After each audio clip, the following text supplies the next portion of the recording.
नमस्कार दोस्तों, स्वागत है आपको अपने YouTube चैनल ओरिएंट गणित पर। आज इस वीडियो में हम क्लास 10th का जो जेक बोर्ड का एग्ज़ाम हुआ था साइंस का, उसके MCQ प्रश्न के आंसर क्यू के देखेंगे एक एक करके।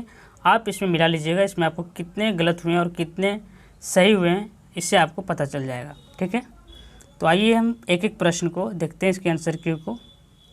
इसमें आपको फर्स्ट क्वेश्चन पूछा गया था, उत्तल दर्पण द्वारा बना प्रतिबिंब सदैव होता है। तो कैसा होता है? उत्तल दर्पण द्वारा जो बना प्रतिबिंब सदैव सीधा होता है। तो इसका राइट ऑप्शन हो जाएगा ऑप्शन 4, सीधा। ठीक है, आगे है क्वेश्चन नंबर 2, गोलीय दर्पण का फोकसांतर उसकी वक्रता त्रिज्या का कितना गुना होता है? तो आधा होता है। तो इसका राइट ऑप्शन हो जाएगा ऑप्शन 2, आधा। ठीक है, आगे है क्वेश्चन नंबर 3, अवतल दर्पण की फोकस दूरी होती है तो ऋणात्मक होती है। तो इसका राइट ऑप्शन होगा ऑप्शन 3, ऋणात्मक। आगे है क्वेश्चन नंबर 4, हजामती दर्पण के रूप में किस दर्पण का उपयोग होता है? तो अवतल दर्पण का उपयोग होता है। तो इसका राइट ऑप्शन हो जाएगा 1, अवतल।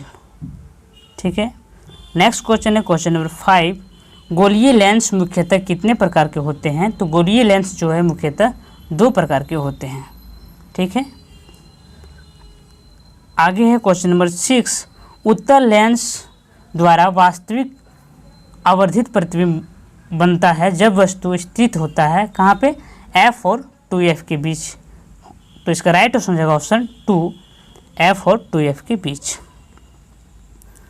नेक्स्ट है क्वेश्चन नंबर 7। क्वेश्चन नंबर 7 है, जब प्रकाश की किरण हवा से कांच में जाती है तो वो मुड़ जाती है अभिलंब की ओर, है ना? क्योंकि प्रकाश की किरण जब कभी विरल माध्यम से सघन माध्यम में प्रवेश करती है तो वो अभिलंब की ओर मुड़ जाती है। तो इसका राइट ऑप्शन होगा ऑप्शन 3। नेक्स्ट है क्वेश्चन नंबर 8, लेंस की क्षमता का ऐसा मात्रक क्या है? तो लेंस की क्षमता का ऐसा मात्रक डायोप्टर है। तो इसका राइट ऑप्शन होगा ऑप्शन 4। नेक्स्ट क्वेश्चन है क्वेश्चन नंबर 9, हमारे नेत्र में लेंस होता है तो हमारे लेंस में उत्तल लेंस होता है। ठीक है, तो इसका राइट ऑप्शन होगा ऑप्शन 2। अच्छे प्रश्न पूछे गए थे। ठीक है, अब देखिए क्वेश्चन नंबर 10 है, आँख के लेंस की वक्रता त्रिज्या को नियंत्रित करती है तो पक्षमापी मांसपेशियाँ। तो इसका राइट ऑप्शन होगा ऑप्शन 3।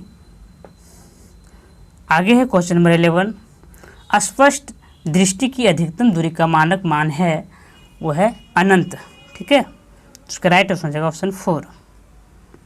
नेक्स्ट है क्वेश्चन नंबर 12, अवतल लेंस के चश्मे का उपयोग करके किस दृष्टि दोष को दूर किया जा सकता है?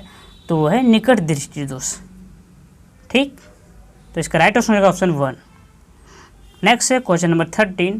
क्वेश्चन नंबर 13 है, तारे का टिमटिमाना प्रकाश की किस घटना को दर्शाता है? तो वो है प्रकाश का अपवर्तन। तो इसका राइट ऑप्शन हो जाएगा ऑप्शन 2। नेक्स्ट है क्वेश्चन नंबर 14। क्वेश्चन नंबर 14 है, 14 है, किसी अभिक्रिया में भाग लेने वाले पदार्थ कहलाते हैं? तो वह है अभिकारक। ठीक है, नेक्स्ट है क्वेश्चन नंबर 15, ये जो समीकरण दिया हुआ है CaCO3 उष्मा के उपस्थिति में टूट रहा है ना, ये जो मेरा है कैल्शियम कार्बोनेट जो है वो टूट रहा है, और तो ये टूट रहा है तो ये वियोजन अभिक्रिया होगा। तो इसका राइट ऑप्शन हो जाएगा ऑप्शन 2, वियोजन। नेक्स्ट है क्वेश्चन नंबर 16, श्वसन कैसी रासायनिक अभिक्रिया है? तो श्वसन जो है एक ऊष्माक्षेपी रासायनिक अभिक्रिया है।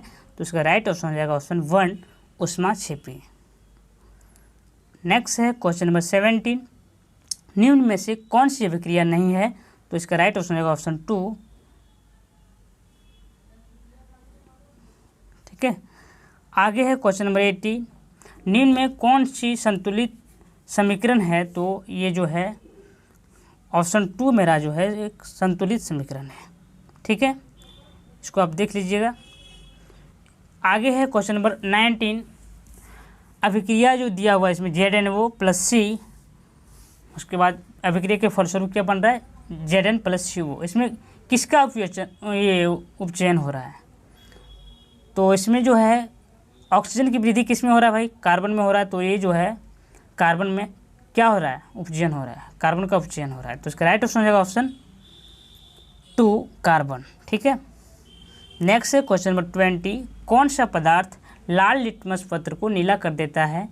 तो वो जो है क्षार है। तो इसका राइट ऑप्शन हो जाएगा ऑप्शन 2 क्षार।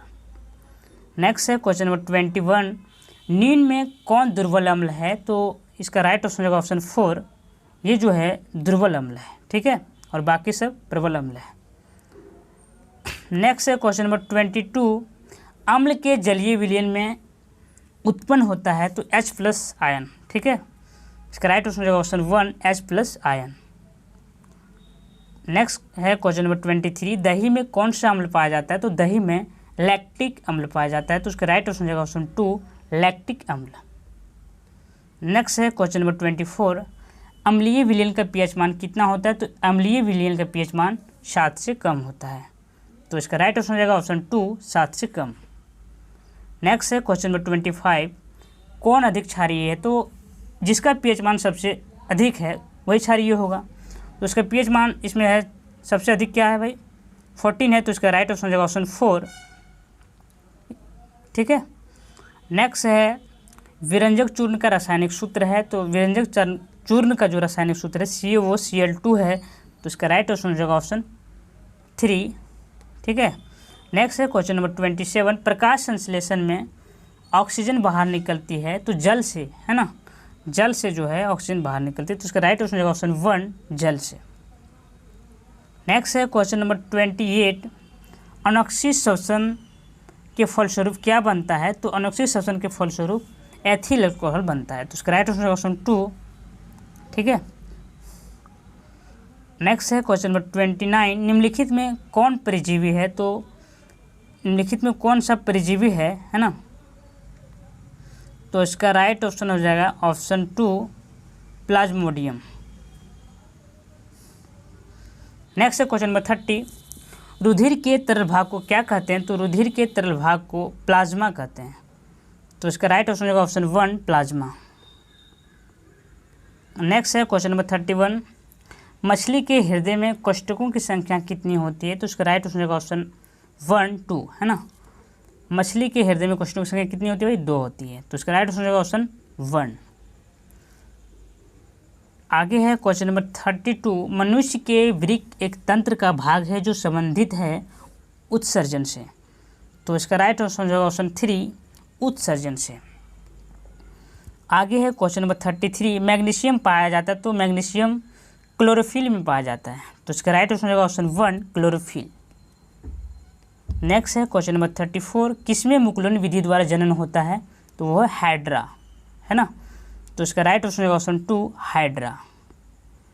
नेक्स्ट है क्वेश्चन नंबर 35, एड्स रोग किसके कारण होता है? तो एड्स रोग विषाणु के कारण होता है, तो इसका राइट ऑप्शन होगा ऑप्शन 2 विषाणु। नेक्स्ट है क्वेश्चन नंबर 36, परागकोश में होते हैं, तो परागकोश में परागकण होते हैं, तो इसका राइट ऑप्शन होगा ऑप्शन 4 परागकण। नेक्स्ट है क्वेश्चन नंबर 37, पूर्ण विकसित अंडाशय कहलाता है, तो पूर्ण विकसित अंडाशय फल कहलाता है, ठीक है, तो इसका राइट ऑप्शन होगा ऑप्शन 1 फल। नेक्स्ट है क्वेश्चन नंबर 38, अनवीकरणीय ऊर्जा स्रोत है, तो अनवीकरणीय ऊर्जा स्रोत इसमें से कोयला है, तो इसका राइट ऑप्शन हो जाएगा ऑप्शन 2 कोयला।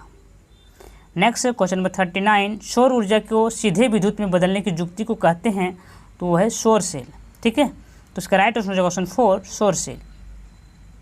नेक्स्ट है क्वेश्चन नंबर 40, क्वेश्चन नंबर 40 है, निम्नलिखित में कौन मुख्यतः जैव गैस का संघटक है? तो वो है मेथेन, ठीक है, तो इसका राइट ऑप्शन हो जाएगा ऑप्शन 2। ये थे आपके 40 प्रश्न के आंसर क्यू। मिलते हैं नेक्स्ट वीडियो में, तब तक के लिए हमेशा मुस्कुराते रहिए और हमेशा कुछ नया सीखते रहिए। Thank you.